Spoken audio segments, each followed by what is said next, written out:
Hey everyone, welcome to Long Game Yoga. I'm Ken. We are going to focus on sides. So we're going to stretch them and we're going to strengthen them a little bit. And this has to do with the fact that, one of the things I like to harp on about, and I'm a harper, with yoga is that one of the big benefits is that we protect things all the way around by working different muscle groups. And sometimes there'll be a flow that really kind of gets into everything. This is going to be a little more targeted. But the idea is that when we can support our sides and our core and our posterior chain, they can all work in concert to, in that case, help protect the back, right?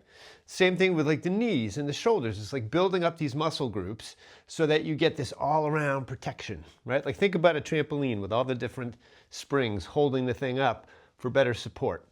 So let's get started on our back. We're going to use 2 blocks in this flow, so have those handy, but you can just get started flat on the back.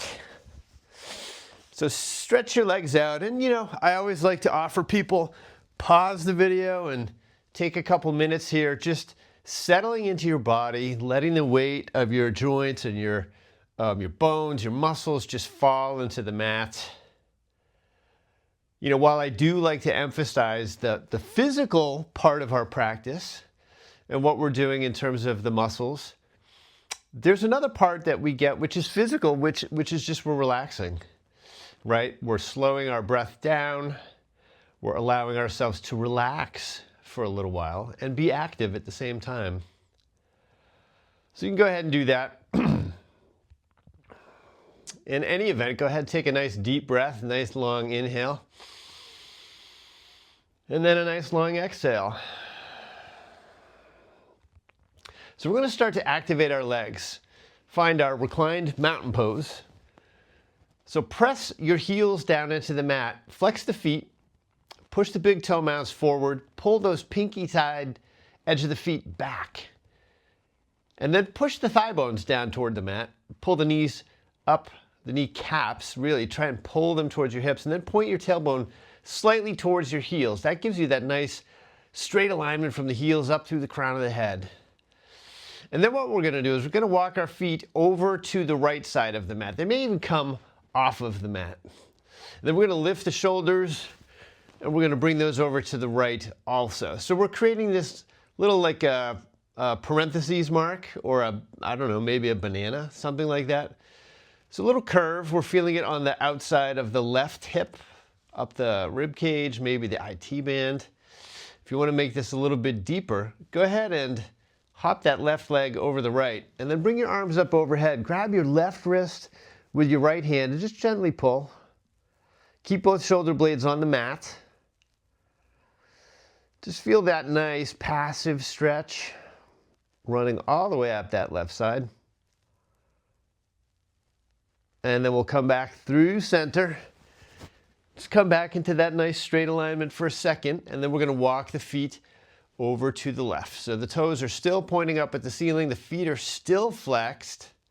I'm going to lift my shoulders, bring those over to the left, reach the arms up overhead.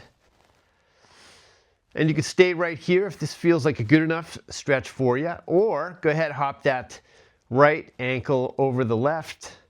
Maybe grab your right wrist with your left hand, gently give it a tug.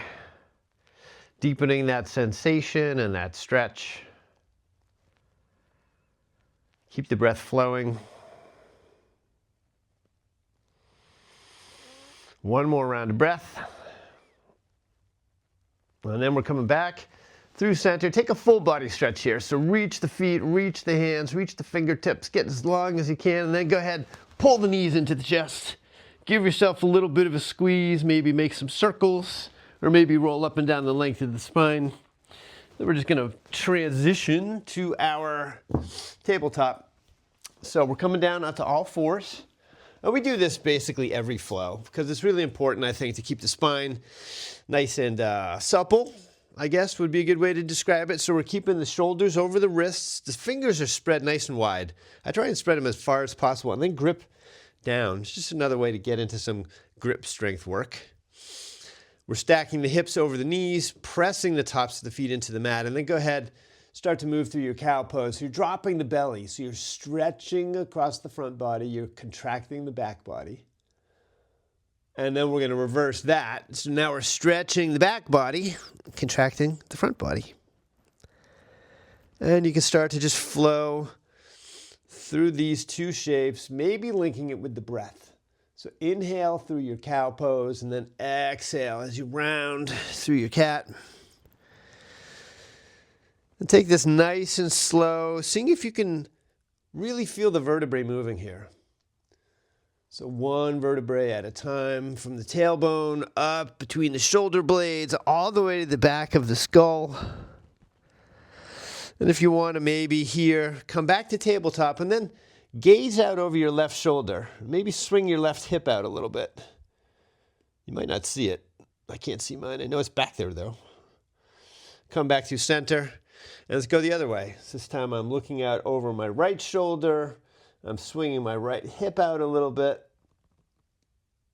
Nice. We'll come back through center.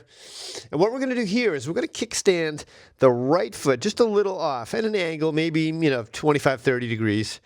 And then I'm going to plant my left foot down so that it's in line roughly with that right knee. So this is a modified side plank. You can have your top hand just sitting at your hip if you like. If you want to reach it up to the ceiling, you can go ahead and do that, or the sky if you're outdoors. And just get along from the outside edge of that left foot up through the crown of the head. And then go ahead and float that left leg up. So here we're getting into the outer hip a little bit, getting into the side here, reaching up, getting long. One more round of breath, pushing through that lifted heel. And then go ahead, drop the foot. And then what we're going to do is we're going to lift the torso. So this is our gate pose. So I'm stacking here. So my right side is basically in a Tadasana shape. Left side is extended here. And you can either have the toes pointing forward if that feels good, or if you want to rotate the leg out and point the toes up, you can do that too. Whatever feels most comfortable for you right here. This is more about the side than what we're doing with the leg. And then go ahead and reach the right arm up by the ear. And then side bend toward the extended leg. Try not to collapse down. So we're trying to open up a little bit as we do this. And then just reach. Again, getting a nice stretch on the outer side of that right rib cage. So we're stretching the oblique muscles here. They run in some bands that go this way and this way on the side, and we're just stretching into them. We'll come back through center. And then we'll just unwind, and we'll take that to the other side. So this time it's going to be the left leg that's kicking out. Lining up that right foot, the inner arch with that left knee. Go ahead and lift that right arm up. You can stay right here. There is a little bit of stretch here. But if you want to get into it a bit more, go ahead, float the right foot up. Keep the toes pointing forward. Reach, reach, reach with the right hand. Push through the lifted heel. Keep the breath flowing.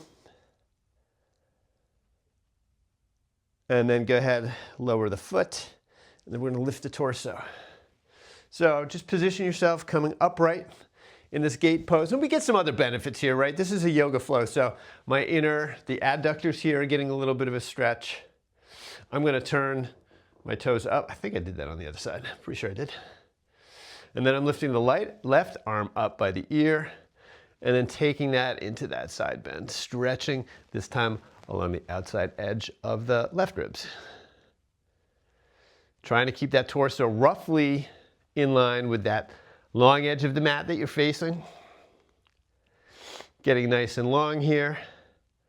Probably one of the other benefits doing these too is like we're separating the rib cage a little bit, right? It's kind of wrenching it apart. So there's those muscles that kind of hold everything together, giving them a little bit of a stretch too. One more round of breath, and we'll come back through center.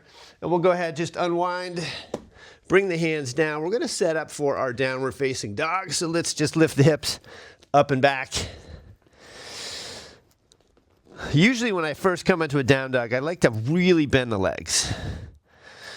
Push the hips up so I can get long from the wrist crease to the sit bones, and then maybe straighten into the legs. Really find that down dog.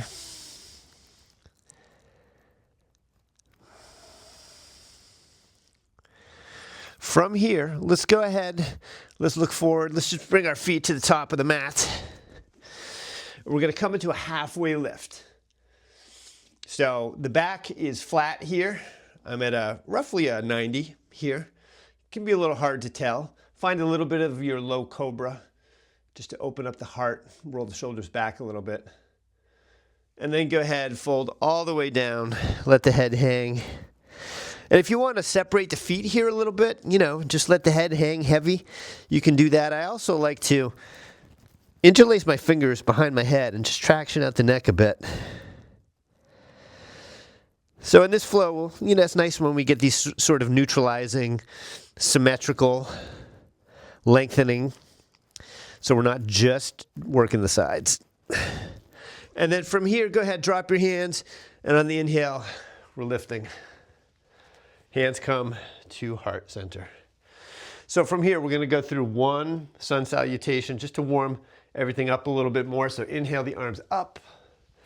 Exhale to that forward fold. Inhale back to that nice flat back. And then plant the hands. We're stepping back. We're going to lower down either all the way to the floor, or you can catch yourself in chaturanga. It depends how warmed up you are.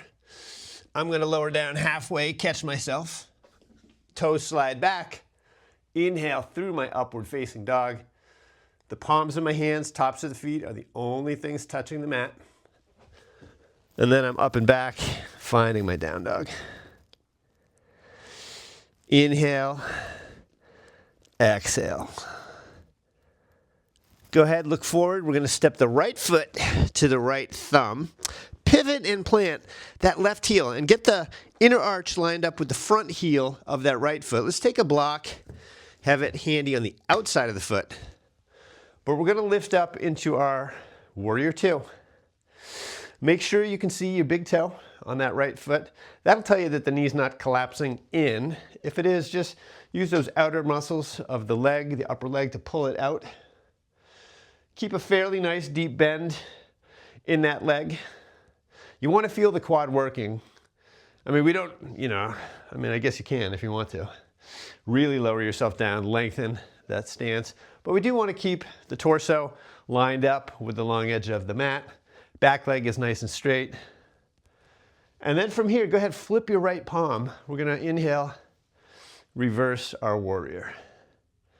So keep that lunge in the right leg, but we're getting this nice stretch along the outer ribs. Take one more round of breath. Then go ahead, straighten into the front leg, but keep that right arm up and overhead. We're keeping that side stretch. We'll take an inhale. And then on the exhale, let's reach the arm, that right arm, out and over the right leg. And then we'll find our triangle. So you can stay right here. I'm going to take a half bind with that top arm. You don't need to. You can leave the arm up if you want. I've got some shoulder issues going on, so I'll take the half bind. But listen, you can stay right here, or go ahead and lift that right arm straight in front of you to the long edge of the mat. So what I'm doing now is I'm getting into the sides on this side. So my left side is supporting my torso, right? I'm not using the hand for any leverage. I'm just getting into the torso, getting into the sides, feeling those muscles contract, get nice and long. And then if you did lift the left arm, bring it back to your hip. We're going to bend that front leg, grab your block, bring it about a foot or so out in front of you and maybe a little to the right. And then we're going to just kind of pour the weight into that right leg, finding our half moon. And here you can lift that left arm back to the ceiling. Standing leg is straight. Lifted leg is nice and high. Feeling those outer muscles of the hip start to work to lift that leg up. Maybe you could try floating that right hand just for some balance. shows what happens when I get fancy. Take one more round of breath. And then we'll carefully bend the front leg, find the back edge of the mat. We're putting our hands down. You can take a vinyasa here if you'd like. Inhale through the back bend. Exhale, up and back. So finding that down dog, noticing the difference between sides here. I always like to emphasize that because I want to really show what the poses do. You know, what does it feel like when you've done those standing poses on just the right side? So now we're going to look forward. This time we're stepping the left foot to the left thumb, grabbing a block. Have that block handy to the outside. Again, we're getting heel to arch alignment as we rise to our warrior two. So in the warrior two, we've got a nice deep lunge in the front leg. Ideally, we've got that knee right above the ankle. That's a nice stable spot for the leg, and that stability is really about the ligaments in the knee. We want to protect those. I can see my big toe. Back leg is working. Shoulders are relaxing a little bit. The gaze is out over that left hand. Torso spins to the long edge of the mat. And then we're going to flip the left palm, and on the inhale, reverse the warrior. And here the right hand can come to the outside of the leg. Find your low back, whatever's comfortable. Keep that nice lunge. Keep reaching that arm up. Try not to grip the mat with your toes. Nice. And on the inhale, whoop, we're straightening into that left leg, reaching that left arm up and over, feeling that nice stretch. And then we're reaching the left arm out and over the left leg, and then reach as far as you can go. Hand comes down either to the block behind your leg or to the shin, maybe the inside of the shin. It's really up to you. Right arm can lift to the ceiling or the sky. Opening up, so there's this little twist we have in our triangle pose. And then you can stay here, or like we did on the other side, you could reach that bottom arm forward to the long edge of the mat. Feeling the right side engaged to support the torso. One more round of breath. And then we'll bring that hand down. You can take the raised hand, bring it to the hip, bend into the front leg. We're going to take the block, set up for that half moon on this side. So when you're ready, float forward, straighten into the legs, lift that right leg high. The toes are pointing to the long edge of the mat. I'm lifting the right arm up to the sky, getting long from the lifted heel through the crown of the head. I'm not going to try and balance on this side. It's not my good side either. But some days balance is there and some days balance is not. Part of our yoga practice is we just do it. And then we let go. Whatever happened, happened. The important thing is that we showed up. So when you're ready, lifted hand comes to the hip. We're going to bend carefully into that front leg. Find the back edge of the mat. Kick that block out of the way. Step back. The vinyasa is all yours. Inhale through your back bend. And we're coming back to our down dog. And then from here, let's take a child's pose. So let the knees drop, big toes come together. You can sink those hips down and back. Let the shoulders round forward. Again, this is a nice neutralizing shape for the spine. It gives you a moment to come back to your breath. Ground down. Our practice does mix effort and these moments of stillness. I think the balance between the two is, again, one of those more subtle benefits that we give our body through our practice. I think it helps condition the nervous system a bit. So you've got a good balance between your gas pedal and your brake. And then when you're ready, we're going to come back to down dog. And then looking forward, we're going to bring our feet to our hands. Inhale, back to a flat back. Exhale, fold over. Inhale, hinge, and rise. So we're going to take another side stretch right here. So let's find our Tadasana, just our standing pose, standing mountain pose. So the feet are pointed forward, feet are about hips width, outer edges of the feet are parallel to one another, and then we're stacking the head over the shoulders, over the hips, over the knees, over the ankles. There's this nice plumb line running through the body, so you feel grounded through your feet. Everything feels nice and even here. And then what we're going to do is we're just going to bring our arms up overhead, grab your right wrist with your left hand, and side bend over to the left. Again, careful not to roll down here. We want to be opening the chest up. That gentle tug on the wrist can help deepen the stretch. And then we'll come back up through center. Just switch hands. Just bend right over. This time we're curving to the right. It's the left side that's getting that nice stretch.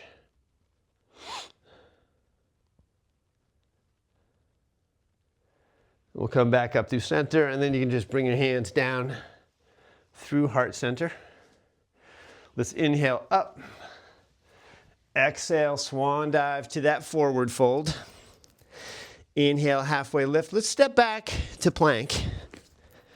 And then what I want to do here, the shoulders are over the wrist. Bring the sides of the big toes together. We're going to roll to the outside edge of the right foot, setting up for a side plank. Now, if that's too much on you, you can step that left foot halfway up the mat, or you can stack the feet or stagger the feet. It's really up to you. And just finding this side plank. Again, a great way to strengthen the sides. So you don't want your hips to sink here. You want to be pushing them up. So this top part is kind of engaged. It's pulling up. And this bottom part is also engaged. It's pushing up. So we're getting this nice work for those muscles. We'll go ahead, drop the hand. Let's just take it to the other side. So maybe push back to down dog for a moment. Inhale, roll forward. Sides of the big toes come together. We're rolling to the outer edge of the left foot this time. Right arm is reaching up to the ceiling. This also gets a little bit of strength for our shoulder, which is nice. This is a good, strong position for the shoulder. If you really want to get into the side, maybe lift that top leg up. That's just an option. It's really all just an option. And then we'll unwind, push those hips up and back, and then come down onto your knees. We're going to set up for a seated forward fold. And then we'll relax after that. So what we want to do is separate the feet nice and wide. And then come up high on your sit bones. So you can lift yourself up, bring yourself back down. If you need to tuck a blanket under your sit bones, you can go ahead and do that. And then what we're going to do is we're going to bend the right leg. So the sole of the foot comes to the inside of that left thigh. And if you notice your knee is kind of dangling in space, you can always just drop a block onto it. And then what we want to do is we want to quickly take a twist. So let's twist toward the bent leg.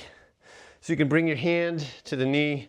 The other hand is just on fingertips, a little outside of my low back. Inhale to lengthen the spine, and on the exhale, we're twisting. Trying to keep the shoulders above the hips. And then let's unwind.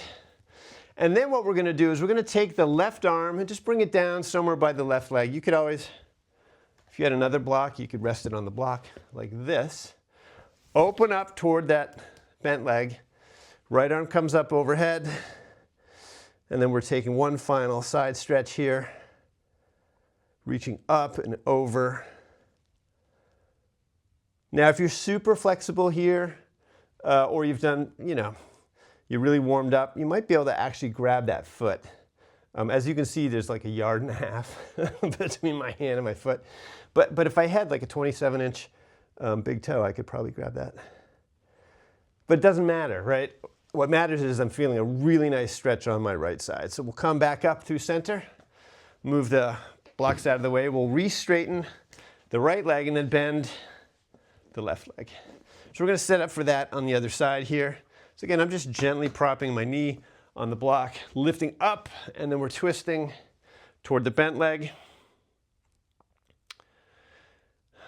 And when we twist, there's always the same dynamic we want to look for, which is to lengthen your spine as you inhale, and then as you exhale to deepen your twist.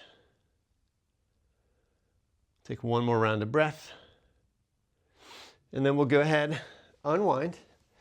And just like we did on the other side, you can bring a block to the inside of the right leg, maybe put the back of your forearm on it. So we're opening up, pulling that left shoulder back, extending the arm overhead, and then reaching. You can have the palm facing behind you, the pinky edge of that hand is aimed toward the floor. And just reach. One more round of breath. Nice, and then we'll come up. You can re-extend the left leg, get that spine nice and long. And then what we're gonna do is we're gonna just come down onto our backs here. You can keep the legs bent. We'll plant those feet. And then from here, let's go ahead and bring the soles of the feet together. Let the knees drop out to the side. This is where the blocks, again, are super handy. You can put them under the outside of the legs. That way, this becomes a little more supportive. The spine is in a nice neutral shape again. We've done that stretching, we've done that twisting. And now we want to just relax. So you can let the breath start to return to its more natural tempo. If you've been lengthening it, maybe one hand rather on the belly, one hand on the heart. And you can turn this right into your Shavasana. If there's a different position you like, maybe the legs are outstretched, you could go ahead and do that. Give yourself a couple minutes. Again, letting the effort that we've made settle into the body. So you can always just let the end of this video just play out, stay where you are, you know, fall asleep, wake up at 3 in the afternoon. No. I mean, if you want to, I guess you can. But yeah, so this flow was really about, again, trying to get into the sides, trying to stretch them out a little bit. A couple of twists in there, but it was really about strengthening and lengthening the sides. And that's one of those areas, you know, a lot of us do a lot of very deliberate core work. We do a lot of deliberate posterior chain work. You know, if you're doing resistance training and you're doing deadlifts and, you know, all kinds of good mornings, things like that, that's work in the back.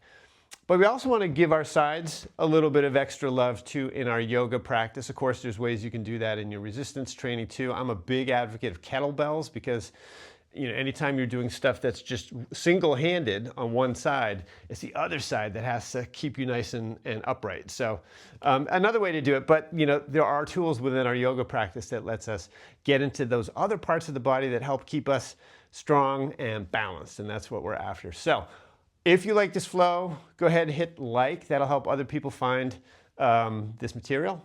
If you want to not miss a flow, you can subscribe and you can hit the bell, etc. I hope you enjoyed the flow. Thanks for being here, and I hope to see you on the mat again. Take care.